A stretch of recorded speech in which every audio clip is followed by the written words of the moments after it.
speakers, all participants, I, attending today's uh, virtual training. And one individual we want to recognize, and I don't know if it is uh, feasible, but Rachel Sinus is the executive director of the Office of Guardianship and Conservatorship, which will formally launch April 1st, 2026. So, Rachel, if you're with us, I don't know if it's feasible for you to wave, but we definitely welcome you, and we're looking forward to an ongoing professional working relation with you at GAND. The other individuals that I want to acknowledge are the GAND board members. They are significant in the success of GAND. Each member chairs a specific committee, and one individual we want to highlight today is Scott Bernstein. He is the chairperson for the Education Committee. So we are very appreciative to all his work and effort in making this virtual training available to us. And with that, Scott, I will turn it over to you for introductions. All right, I'm not sure. Am I audioed on? All right, good. Nodding, thanks. That's wonderful. Dr. Teaster is obviously not a stranger to us here in North Dakota because you have anchored a couple of our conferences. So it's great to have you back on with us. And I know we are going to glean from your rich experience. Tracey, you are new to us. And that's exciting because you are frequently, I guess, referred to. I've been hearing your name bounced around as the person who's using AI. And you are the public guardian for Washoe County in Reno, Nevada. And so we're really looking forward to hearing from you about how you are applying AI in your daily life experience. So without further ado, Dr. Teaster, are you going to lead this off and go from there? I'm the warm-up act for Tracey, Scott. All right, go for it. So I just want to thank all of you for being on this virtual training today, and think um, I think you're really gonna really enjoy this one, even though I think you get assailed by what AI is going to mean for anything. Um, but it causes either some great happiness or great despair, depending on how you feel about it. And I think we are all wrestling with what to do with it. Although I think to ignore it or forbid it is going to be not sustainable and useful, because actually it can be. And I think if you think you're not using it, anytime you're into Google, you are. Anytime you're doing Chat GPT, you are. Anytime you're doing Gemini, you are. So if you think you're not using it, you already, I hate to tell you, you already are.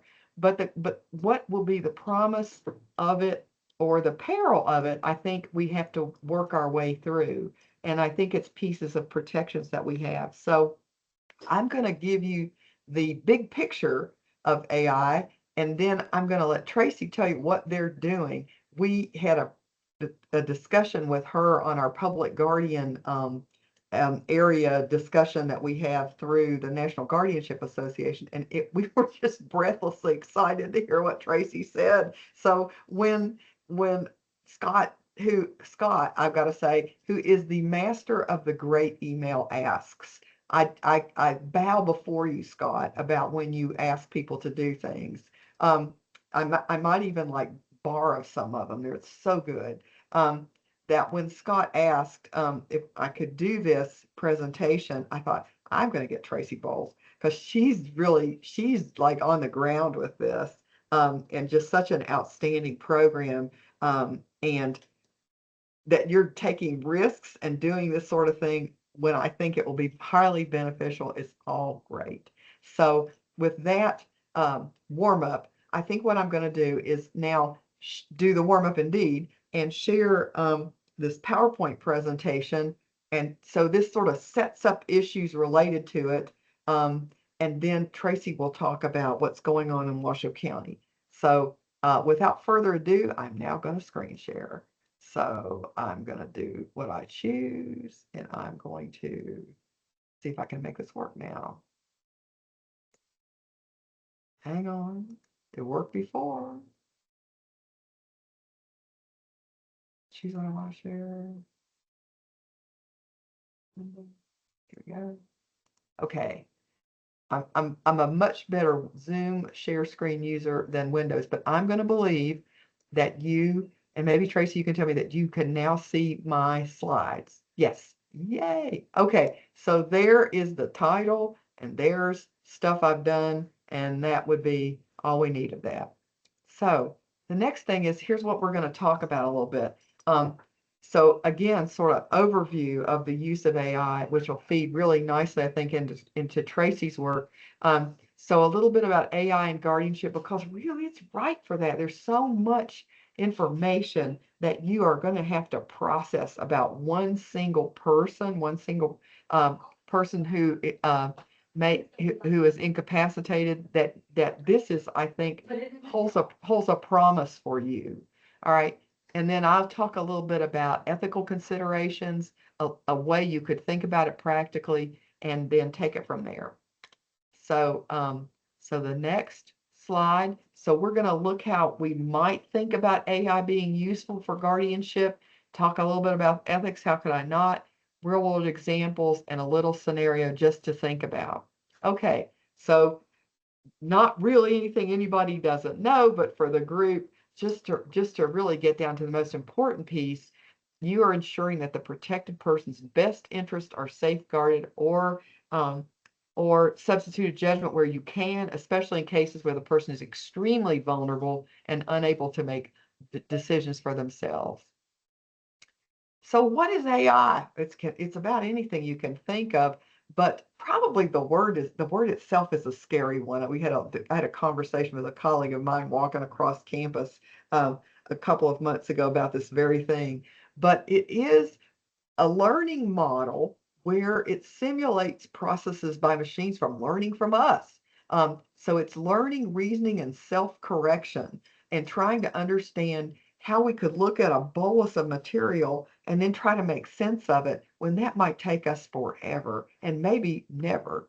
So systems are designed to perform tasks that would require human intelligence, visual perception, speech recognition, decision making, but not make the decision. They're a tool, not the definitive thing, regardless of what you have. So they're a tool we have in a toolbox to help us parse through, particularly when there's a load of information that is required and we need to sift through it. How can it help with guardianship? So it could help monitor the health and financial status of a person, not just, I should have put incapacitated person, providing real-time updates and alerts. Here's an example of how we use it. It's my watch, right? And so it monitors and collects my health information, like when my blood pressure is going up or when my heartbeat's going down. It can monitor that if I activate it, and it can provide that information in real time.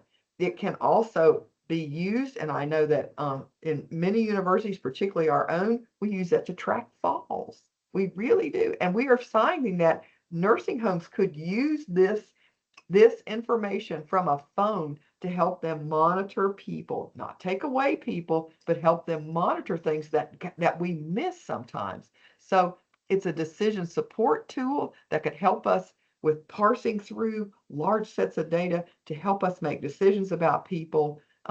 So health monitoring, and then financial management is another one.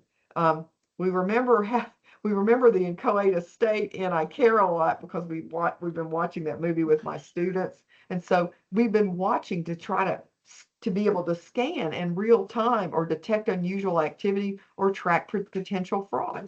It won't do the fraud. It could track and watch that. Okay, so here are some core principles to think about what you want to consider when you're thinking about AI. And I know Tracy will talk some more about that, but the best interest of the protected person is to prioritize his or her well-being, his rights, and preferences. And it might be very exceptionally helpful if we could keep those in mind and apply the preferences if we do a history or values assessment of an individual to the decision making we want to apply. So always best interests or substituted judgment when possible.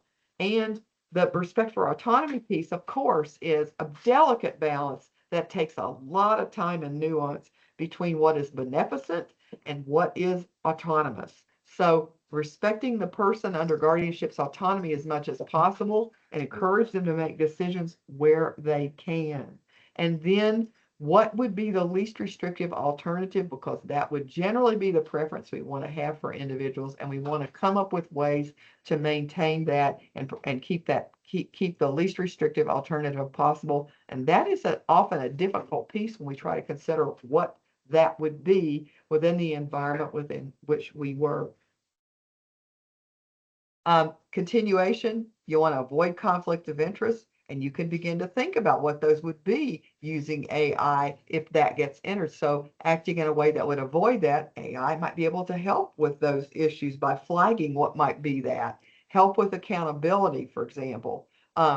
So putting together reports and actions that are being made and preferences that are being had and phone calls that are being discussed and meetings that are being had and the results of these, this is real helpful, particularly in trying to assimilate information that it's easy for us to lose or is more often top-lined, and we might miss some nuances. I think that's really a huge help for that. And then helping us advocate for dignity and rights. And we could check with the things that we're seeing or discussing or planning to make sure that's what we're doing. And that might be useful for AI too.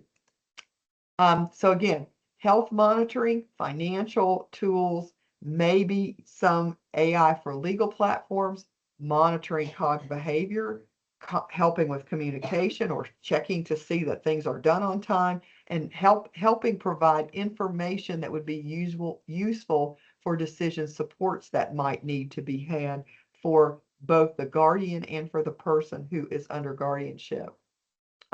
So here's the things to think about the ethical concerns. One is bias. AI learns from us. So that's really important to keep in mind. It's assimilating information that we're feeding it and it is getting. So that's really important to understand. So it reflects as a bias in the training data, and you need to be aware of that. And it could lead to an unfair recommendation because we're biased. The information we provided is, and we have to think about that. Then a huge one too is privacy and data security. So how are you going to manage sensitive data? You certainly don't want that out there on the web. Right? You've got to be very careful and thoughtful about what kind of information you're going to provide, because then it becomes knowable. And so how you're going to maintain it with a system and not have a breach. And we have certainly seen, I'm sure any of you that own a credit card have gotten some information sometime about a data breach. And what does that mean for you, and what does that mean for the protected person? And then another concern, and again, I think Tracey will talk about this, is human judgment versus AI. And the word here supports. AI supports human judgment, but it doesn't replace it. So it does not replace you. It should be working for you, not against you. And it shouldn't be the tool that makes the decision. That's the human being part. This is simply to be an aid and a support to us where it makes sense to use it, which is not everywhere. Is it controversial? Well, of course it is, for these particular reasons. So one, we don't understand it, and it seems stuck up there with Google and those various programs people are creating. But the power of it is pretty wonderful if we use it as we think we should, and that's sort of the piece. So it can raise privacy concerns. It could lead to inequitable treatment, but it could also use to very equitable treatment. And it might reduce the human connection essential to guardianship if those approaches become so data-driven that you're depersonalizing the decisions that we make. And I think those are constant issues we have to think about, and not just in the realm of guardianship, It's also in the realm of teaching. It's also in the realm of administering, serving as an administrator for budgets and decisions and so forth. So these are, of course, it's controversial because we don't understand it. For those of you who are not my age, but your parent, if not, there was a day. Oh, and you might. I'm reminded of this because I saw something about it yesterday. So I will admit that I've been watching um, Love Story, which is about JFK Jr. and Carolyn Bessette. And the issue was, how did they manage before phones, right? And one person was saying, well, JFK, he didn't text her, he sent her flowers, right? And so here's the issue of, we live in a more depersonalized age, even though our communication abilities are rampant, right? There's so many ways to get to you, for example, that we can't even manage all of them. AI becomes another component in that. But what would that world be like that was more personal in that way? Do we wish we returned to the 90s? Just a question, because I was thinking about it when I was watching that and thinking, gosh, that was really before cell phones. They actually picked up the phone and talked to each other, or they met each other. So just a thing. Not exactly AI guardianship, but sort of there for your thinking. All right, here's a case study. We're not going to go over this because Tracey's going to talk about real things. But just as a piece to say, think about ways potentially you might be able to use AI and information here to decide who should be the guardian and who should be the conservator. What makes sense? And what are we finding in healthcare information, perhaps that a GAL might be using to help guide the decision about who perhaps should think about guardianship? So we even have a POA involved, but the issue would be, where's the cognitive decline, and how potentially, what are the risks for affecting decision making? So here's the ethical dilemma in this particular case study. I'm not going to run it through. Wouldn't have information to put through, I don't think, that through AI in this, but if you had information that would help with the decision making, you could potentially put it into a program and see what would be the pros and cons of the decision that you might have, knowing that you would have a lot of information coming here. So I just sort of put that out there for that. So here would be questions we think of about that example. We won't talk about this because I really think that we can come back to this when we hear how Tracey's using this. But how do we decide whose health gets priority, and then who is going to be the decision maker and the right one? How could AI help assess somebody's ability to serve as a guardian? Because I think it can. And then how can we manage any conflicting management of financial assets? And what's a true conflict that might appear that would compromise the best work a guardian could provide? So here again, thinking back to that case study would be ways AI could help. So enhanced decision making, and you can see about helping you think through and make decisions, helping automate routine tasks of the example would be, and I can tell you as a researcher, we know, for example, when I study adult protective services and I want to study, for example, and we've published on this, opioids, right? You know where I think the best information is? It's not the demographic information that APS puts or the information about the perpetrator. I think it's in the case notes. I think the case notes are the golden part for us researchers, but I can also tell you that trying to sift through case notes is like trying to look through sand. And like we couldn't get enough graduate students and funding to go through that. But I think AI holds promise for that. And I think it's true here. So if there are routine tasks or case notes that you want to go through, that you want to pull out information, I think that's a wonderful place for that. We're actually going to try that here, not for this presentation, but my colleagues and I are going to be doing that this summer on some work we're doing. So AI, but again, got to be de-identified, and stuff we have is, but I know in the case notes it's hard to do that because it's a lot of work. Anyway, film at 11 about that.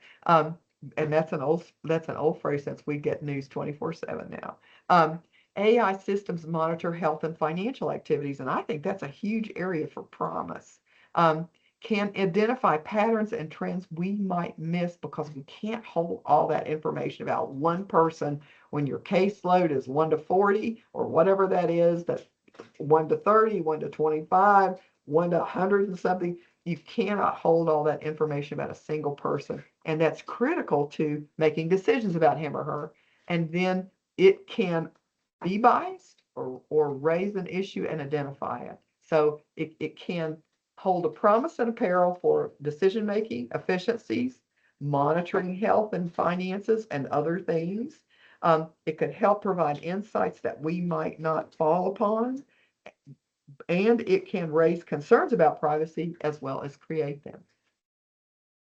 So I think the word support, it's not dependency, but I think the word is support. And I think the word is, I think you must create systems that think through the ethical use of AI. When is it appropriate and when is it off the table? And then I do believe that AI's growth in guardianship as well as other activities will not be diminished. I think it'll get to be, we will use it more as we discover these things and how to best use them. A long time ago, of course, there wasn't a computer.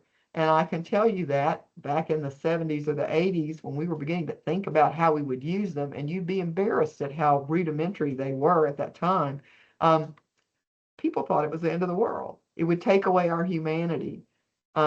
It would privilege people. It would do bad things. It would be dangerous to us. It could cause us to blow each other up. All that was true, but all that wasn't true. And I think some of the concerns about AI are the concerns that existed about using computers at all. I don't know about the rest of you. I carry mine around everywhere. And I find that exceptionally useful. And I don't think my humanity got thrown away. In fact, I was a whole lot better able to look up things that I couldn't remember that often helped me make better decisions about things. So I think some of that runs in parallel track. And those of you who are not digital natives like myself, that was a term some of my students taught me, that like if you're a digital native, you grew up with computers all the time like my kids. But I think those were concerns that they never heard, but I think they're echoed in AI. And I'm sure that you all want to ask, you may want to ask, if you don't, I'm going to tell you, about how do I deal with it in the classroom? Because students could write a paper. I was reading a Wall Street Journal article about the words I should look for to know generally. That was probably AI created. I don't dissuade students from using it or forbid them because I know that's a fool's errand to do. Better to create parameters around when they can use it. And we here at the university are trying to figure out what's the best way to do that. I think to put it off the table completely is to ignore the promise that could be. But I think to just let everybody rip right through using it for anything willy-nilly also creates the challenges that we will inevitably face. So I leave you with a picture of spring at Virginia Tech, knowing that we move into that tomorrow. Wherever you are, it might not look like this, but here it's beginning to look like that, even though, and I know it's odd for North Dakota, but they closed our schools on Tuesday because of the snow. So I know you were sitting there like closing the schools. But anyway, we panic down here in the South when we see too much snow because we don't know what to do with it. So I'm going to stop sharing right here now. And I think I did. Did I, Tracy, stop sharing? Yay! Good. I did what I said I'd do. So You did. anyway, I think that will be probably enough for me. And what we might do, I think maybe, is to, instead of have questions now, that we'll just go on to you, Tracy, and maybe we'll just take questions at the end. Okay, sounds good. There is one question in the chat which is if Okay. we're going to share slides after Okay. the session. So that Okay. is in the chat right Yes, now. that's a yes. I'll send them to to Scott Bernstein, who I know will distribute them. Okay. Very good. Well, thanks. Pam, that was a great introduction. And all of those sort of risks and ethical decision making and all of that was what I went through in real life as we were thinking about AI. So I'm going to share a little bit about what my work looks like, just kind of the cadence of our work in our office, so that you kind of understand the steps that we went through. And then I'm going to show and I'm going to show some of those things. I'm going to share my screen as well, and I'm going to show you some of my systems that I use, and how we think about things thoughtfully in our organization, and then how we're kind of embarking on AI. And I will tell you right now, so we're actively using some AI, which is Copilot, that's embedded into our Windows. So that is something that we are actively doing. What I'm going to show you predominantly, though, today is actually we call everything a pilot project around here. I don't know why, but we're doing a little pilot project on how we could use AI to do some things. And so what I'm telling you right now, we're not actively using, we're testing it right now. So we're in that testing phase. So this really came about because I am a public guardian for the county. I Our office runs on a case management model style. So we employ guardian case managers that are sort of our boots on the ground that go out and see our individuals.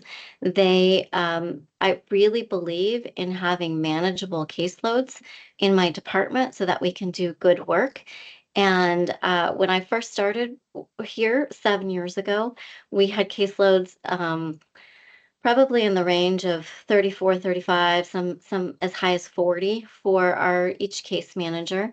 And we worked really hard to get that down to about 22 per case manager, which we felt that we had tons of breathing room and in doing our work. But we're in that process now where those caseloads are climbing, and our funds are flat. Our budget is flat in Washoe County. We're not able to add more staff. So we see those caseloads going back up without subsequent support internally in our department. And so I was talking about this in a budget congress last year, and saying, this is really untenable. I can see where this is going, and it's going to get bad again. And we need to come up with some better tools to be more efficient with our work if we're not going to get more staff. And I need that support from the county. And so one of our assistant county managers approached me with an AI model that they were using, and they were using it for public records requests, and they were public information requests where they could scan through large amounts of data, and they could find the answers that the public was asking in commission meetings. And they said, "Do you think that could be used anyway in your department?" And I thought, well, we scan through large amounts of data too, but usually it's just me and the paper documents or the digital documents and taking notes. So that's why we kind of started using this. So I'm going to share my screen, and I'm going to show you some of my systems. So what you're about to see, so I think what you should see on your screen is something that says Public Guardian System.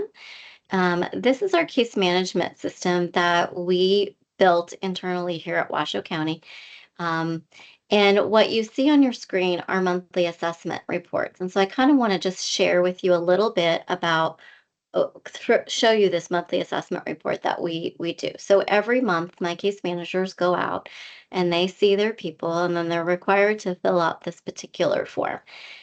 This form goes through any old plans or goals that they had, where they're living, any physical, cognitive, behavioral, medical status, their observations around all of those kinds of things, quality of life activities, whether the person is happy or content, um, our own case managers' assessment or evaluation or impressions of what they're seeing out there in the field. And then we ask, there is a place to put in appointments that they've had that month or anything that is coming up. They can put those in. We do ask them to just think about Medicaid eligibility if there's any issues around that in the month before they answer that question. We talk about least restrictive placement. We also talk about guardianship alternatives. So we're asking case managers every month to look at other alternatives to guardianship. Um, if there are less restrictive alternatives that exist, what are those, and how can we work on those? And then if we have any unmet needs, and then if there's a plan moving forward. So that's the monthly assessment that we ask them to fill out. I'm going to show you our template for our annual report. It looks a little bit, oh, it's in a Word document. I apologize. It's this one here. Um, and I have it in a 2-page view, so hopefully you can see that as well. So this is our annual report of the person that we do every year. We created this template for ourselves. It's not the court form. The court form that they use is very minimal, and it's really designed for family guardians to kind of keep it simple. It asks a lot about those same questions, those living arrangements. Are they happy? What's going on with their physical health? What do their appointments look like? Talking about their mental health, any social activities or services. Um, our visitation schedule. It talks about the preferences that we are honoring of the protected person. It also asks to say what specifically we have done in the last year for them. This is where I'm really trying to get case managers to say, are you really doing anything as a guardian? There's no reason for us to have a guardianship if we're not actively involved in this person's life and doing things. So some of the language in this is, I'm sure you're doing all of this, but what else are you doing?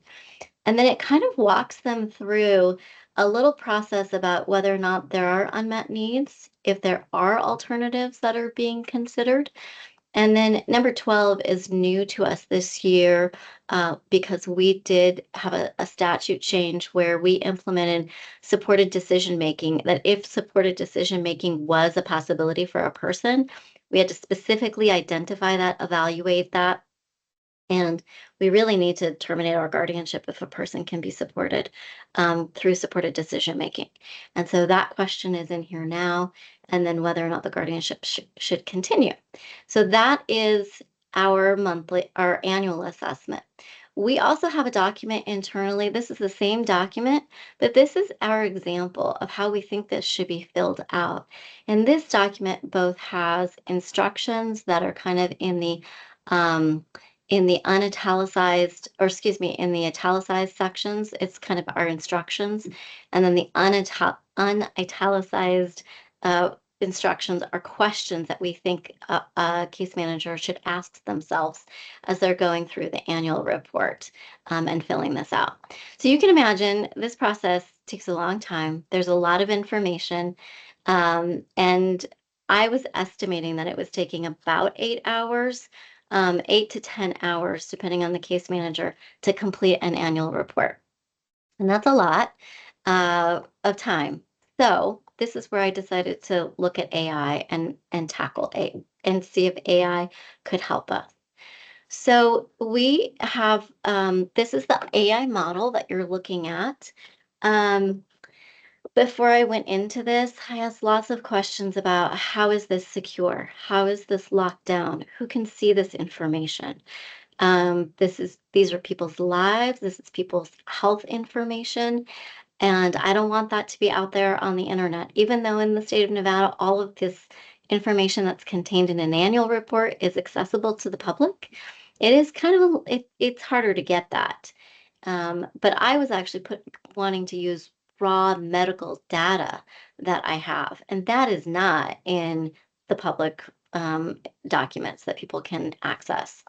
So we had lots and lots of conversations about before we even embark on using this, let's talk about how it's locked down. And so we had them create a system where uh, once it is live and it is active, the only person that will be able to see the information in this AI is the case manager that is putting the information in there. That is the only person that will be able to see the information that is going in there.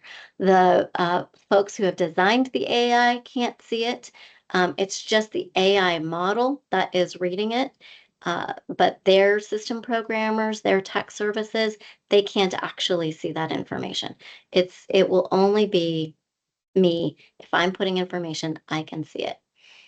This is all behind our Washoe County firewall as well, on top of that. And so it is contained within our system. This is not out there just on the internet. This is all behind the Washoe County firewall and complies with all those sort of government rules and regulations that we have to comply with for security to begin with. So that was very important to me. And I actually, while Pam was talking today, I used this just to see how long it would take to run an annual report. So while Pam talked, I actually dropped in a whole bunch of documents and I ran this at AI, and it took 4 minutes to run the annual report for me. So I'm going to kind of show you how that goes so you can just see that process as we have a little bit of time. So right now, it's asking, we're here on the home, and it's asking how it can help me today. And I can draft a brief or draft a staff report. So I'm going to do a staff report today. That's what I've selected. I just have to poke this. This is our staff report that I showed you earlier that has our annual report already, the template in it. So that's what I'm choosing. And then I will I'm going to just cut and paste this because it takes me a little bit longer to type. And this is what I'm going to do today is I'm going to ask it to create an annual report for the person. I'm going to upload my files. Now, these I've already put in here before, so I have these up here in my library. And so I'm just going to click each one of these documents. And this is actually the longest part of this, is just clicking the little documents that I want to upload. So these are both a combination of our visitation assessment report for Joanne Test. And you're not seeing any real data. You're not seeing any real person's information today. This is all fake data. So I put that in there. I've got some fake medical appointments and a fake colonoscopy result and a fake progress note from her doctor. And I've put all of that in there. And so now the files are all selected, and I'm going to generate that draft. So I click that generate draft, and you'll see it may not come across, but what I'm seeing on my end is some very light sort of gray lines, and now it's writing. So now you see it sort of writing in real time. And as I scroll down, I can scroll past what it's written, right? You can see at the very bottom, it's still in the process of actively generating that report. So I've gotten past where it's actually answering questions. And so it's thinking a little bit here. So it'll go through its process and it'll think about what it's writing and all of those different things. And like I said, I ran this earlier. It took about 4 minutes to run the entire report.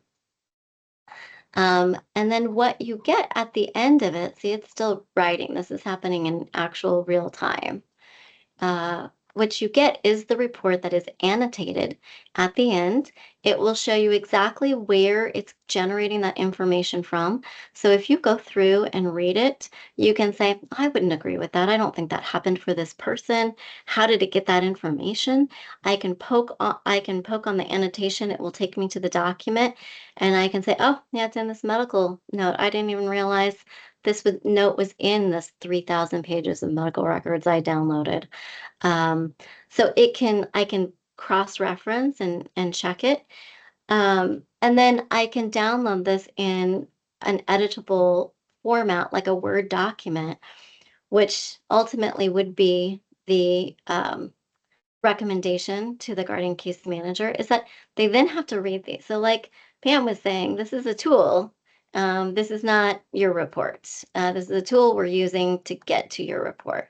But you have to still read through this report and see what it says and see if you agree with it, and you need to correct it, and you need to sign it and say, this is my work product based on the information that I know to be true and correct for my person.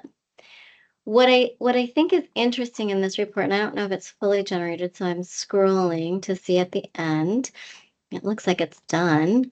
So this is an interesting section that I think really highlights what Pam was talking about. So we ask, what are the unmet needs? And this AI model has come up with quite a few unmet needs. So it's noted some vitamin D deficiency. It has noted some annual dental exams that perhaps are missing. We don't have records that that this is being addressed. Um, it's talking about her home therapy and that there's lack of access to community-based recreational and social opportunities beyond the facility. So it's highlighting that for us. Now, we might know maybe Joanne can't leave the facility because she is terrified to leave the facility, and it really causes her a great deal of distress to leave the facility. And so that might not truly be an unmet need, but the model has said, hey, she's not going anywhere other than here. And so that would be a place where my case manager could really jump in and say, no, it's her preference actually to remain here at the facility because she's too uncomfortable. So they could just take this out of the report, or they could put this in another place where we're talking about her preferences. But it has also generated a plan to meet those unmet needs. And so when Pam was talking about, can it help us with our decision making, right? I think of this as an opportunity where maybe my case manager isn't thinking about ways to meet those needs. Maybe they haven't thought about alternatives in that sense. And my case manager's reports are all reviewed by their supervisor. So we have another person in our department that could help think about those things. But this model could generate some things that neither one of them has thought about. And we might say, oh, this is not accessible in our community. Joanne can't afford it. There might be a number of barriers that we see to this, but it might be some very creative thinking that we might be able to consider. And it might really improve our plan moving forward in the next year for our guardianship, our guardianship plan. So I thought that was really quite interesting. And then we go into the least restrictive alternatives for guardianship. Um, and it has also generated things for us to do, like to review of informal support systems, found that Joanne's brother is listed as a family contact and he's participated in placement decisions. And there's no evidence of regular or direct involvement in her daily care, but that also brings up a thought for me. Well, could he be? Could he be somebody who is involved, and could he be a supported decision maker? It's possible that's something that we could develop. So this is the main thing that we are testing right now. And I see this AI as something where we could also get medical records from, for example, the hospital on a new case. And we could say, here's 3,000, pages of medical records. Please analyze this. Please identify all the current medical issues that this person has. Please give me a list of medications. Please pull her most recent lab results out so I can see those. Can you compare those to a lab result from last year so I can see how it has changed? Please identify any immediate risks that I might need to handle as a guardian that are reflected in the medical notes. So that's the using part of AI, is all of those creative questions that you're asking the AI to give you that information. So it's not if you were to say to the AI, this AI model, give me a guardianship plan for this person, it's probably not going to generate a guardianship plan. It probably doesn't have the learning yet for what I want in there to generate a guardianship plan. But if I can ask it thoughtful questions that I would ask as a guardian and just scan through the information that I have to give me those pieces of information, I think I could create a thoughtful guardianship plan. So I am going to pause there because we wanted to plan for some questions. I do see one already in the chat that says, "How did you define unmet needs for the model?" I didn't. This is an AI generated, this is an AI learning process that is already in there, that is already built and was being used for public records request. And so I didn't actually define unmet needs. And so as we go through and use this, and it's brought up these unmet needs, I might say, boy, I don't see these as unmet needs. This is not how I would define unmet needs, right? But I also might be able to then go back to our template here and say, these are the things I want you to consider in terms of unmet needs. So when I ask my case managers to think about unmet needs, I'm sure there's a faster way to do this than just scroll like I'm doing. I apologize. It's question 10, I think. Um, this is the direction that I have given my case managers here for unmet needs. These are questions that they might ask themselves. So I could then take these and say, can you actually I'll go back to the AI just for a moment. So what I could do is I could cut and paste these. Um, and this is a PDF document, but I could cut and paste these, and I could go back to this AI model, and I could select all of this in this particular model, and I could say, I've selected that paragraph now, and then I could say, oops, hang on. I can select, it's my mousing, people. I have a small burn on my hand, and I'm less adept at mousing. I could say request changes. I've highlighted it here, and then I could request those changes and say, please use the following parameters to define unmet needs and rewrite this particular section. So I could do that within the AI. So if you wanted to, you had some ideas about how you wanted to define that, you could just say, please rewrite this section. And then it would actually do that. So I could say, please rewrite this section to include any, I'm just going to make something up here, financial unmet needs that you reviewed. And so I can give it that direction. And then what it's going to do, it's kind of blinking right now. So it's actually thinking about it, and it's going to, well, see now, and there it's writing what I've asked it to. So right now and it's probably telling me that there are not enough financial records in there because I didn't upload a lot of financial records. But you could do that. And then you could look at that report when these are the annotations that I was mentioning, so that you can take right to number 1 and you can it's pulling up this nursing note that I created also with AI this morning. I used Copilot to create a fake AI progress note so I could help to do some testing on this machine. So I could go right to this, and it's saying, this is the document that I pulled it out from. If you have any questions, you can refer to that. So we think it's pretty promising.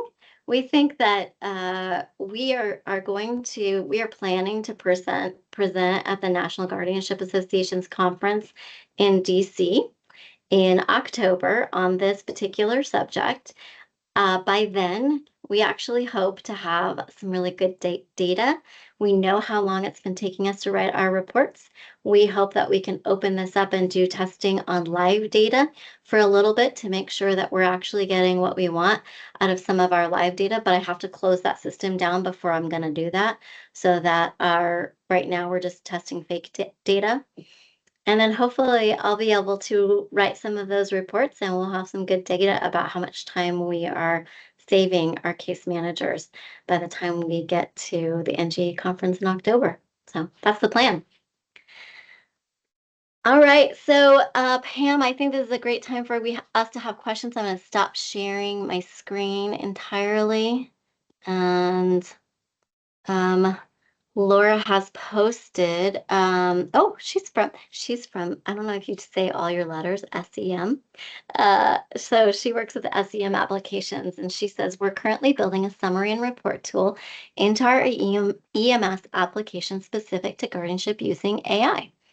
I think it's fascinating, and I think that it is a great thing to explore. I have also been exploring AI embedded into performance evaluation systems. And so I'm in a work group where I have seen 3 models this week of performance evaluation systems. And they are doing the same thing, kind of embedding that AI into those programs. And the time it's going to take supervisors to do reviews, I think is going to be drastically reduced. Yeah. What other questions do you all have? Tracy, I'm gonna ask so they get warmed up for this, but so I wonder if where do you see it has been up to this point, and I love your thing about a pilot test because I always say I think life is a pilot test, honestly. So I wonder if you could talk a little bit about where you believe it's been it holds the most promise for you right now. I think my more global piece holds out breadcrumbs where I think it could be, but I'd love to hear from you practically where you see it being most helpful at the beginning. So I really think analyzing large amounts of data where we have to get involved in a guardianship. We are a public guardian, so we don't know our people when they come to us. They've had a whole life, and that first piece of guardianship, we have to investigate every single aspect of their life, and that takes a lot of time. But at the same time, we have a person who is often sitting in a hospital, a homeless shelter, a jail sometimes. We're getting people that are sitting in jails. Those people have critical placement needs that have to be addressed immediately. And I really feel like this will help us jumpstart the information that we are able to digest initially to make good decisions in guardianship planning. And I think that it is also going to really help us get back time, if we can write our reports more quickly, if we can AI help us summarize that data, it gives us time. And my people always say, my case managers, they just want more time with their individuals that they're serving for. They want to be out there a little bit more, have better eyes on them. And I think that they will be doing higher quality assessments because they'll have the time. They're not competing with that paper versus people thing that we are constantly, up against. Do we file our report on time or do we go see our people? We should, I don't like us having to make those choices. Right. I think there's another question in the chat. There is. Let's see. At least Laura. Sorry, Laura says, have you met with much pushback or concern about using AI from clients, staff, or other persons in your community? Well, the answer is always yes, because I think, like Pam says, you either love it, hate it, you're afraid of it. It's going to ruin the world. So we definitely get a lot of questions about it. Why are we doing it? I think I've got people from practically every generation that work for me, and my my youngest, what did digital native? Yeah, my Yeah. youngest staff, they're those digital natives. They're like like no, thank you. Um, and a surprising number of them have, ADHD kind of floating around there. So their attention span's not great either. And they both see the benefit of it and they both don't really like it. And so they're just it's like walking on coals, I think, a little bit through this process. Like, is there something that's going to be good about this? We're willing to try it. I think because it's a pilot project too, there's not a terrible amount of pushback yet, because we're just trying it out. And I think that's really helpful too. Let's see. Are individuals able to opt out of AI use in their guardianship? I think that's a great question. So we don't have a policy yet about using AI. I think it's a wonderful question to ask, because I think that we are in the business of really respecting people's rights and their preferences. And so I think that's a great question to explore. Should we have an opt-out that is embedded in there? And can a person really the people that we are working with, do they really understand AI, and would they be able to make those decisions? That could be some complex decision making that they may not be capable of making. Some of our folks definitely could make those decisions. So super good, great question, I think, to explore when implementing it into a program. Tracey, I can't help but ask another question. As you were talking about this time, I wondered if, and this wouldn't be the guardians, but it would be how you become one. Would this be useful for one, guardians ad litem when they are the ones who are making the suggestion to the judge? And would that be also, do you conceive this might be useful for some judges in very complex guardianship petitions? I'm just wondering. Yeah, so interesting. I mean, the decision-making process that this opens up, I think that your presentation really talked a little bit about that, and I can certainly see how it's doing that in the report.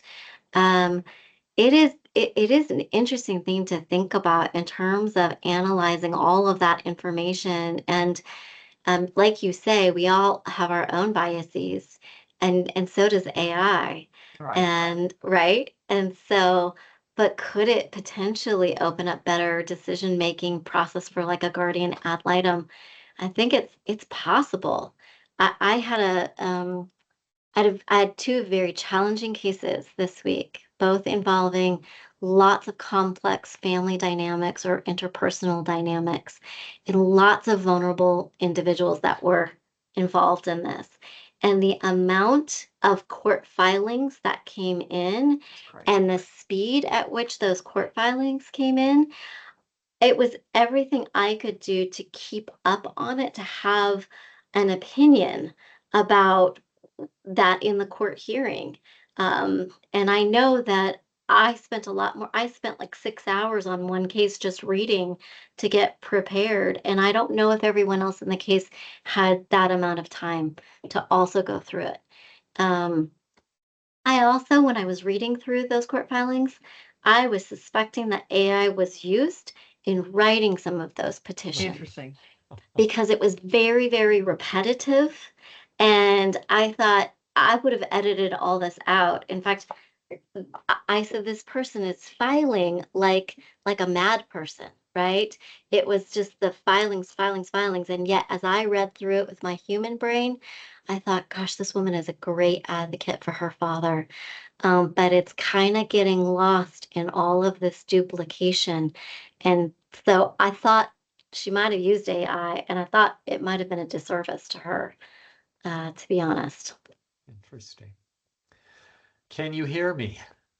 Dependent Yes. upon the nods of your head. Good. This is Scott. I want to be, aware of our time. And Tracey, you just touched on that whole law side. There's just so much as it relates to evidence and documents being prepared. And also, you had included a fake colonoscopy result in your test. For some of us who are a little older, there's nothing fake about a colonoscopy, let me tell you. But I want to thank our presenters, Dr. Teaster, as always, giving us great overview and insight, and Tracey to hear about the current applications. It's a challenge for all of us, for sure. Thumbs up to both of you. Great. There will be a recording available, and slides are also available. So those will be out for you. There's a CEU certificate that is being prepared. And just so you know, we have also approached the North Dakota Board of Social Workers, the BAR, the North Dakota Nursing Board will be approached as well to get those CEUs available for you. So when you get your certificate, you maybe don't want to just send it right in because those are pending. But if you do, many times I know that there are some organizations and boards, if you present the speaker's credentials and all of those good things, they just take a quick review at that. And if you pay the right price, they allow those CEUs to be put to your credit.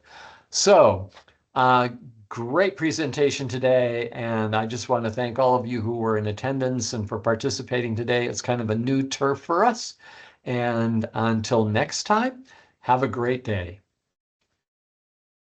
Thanks. Bye.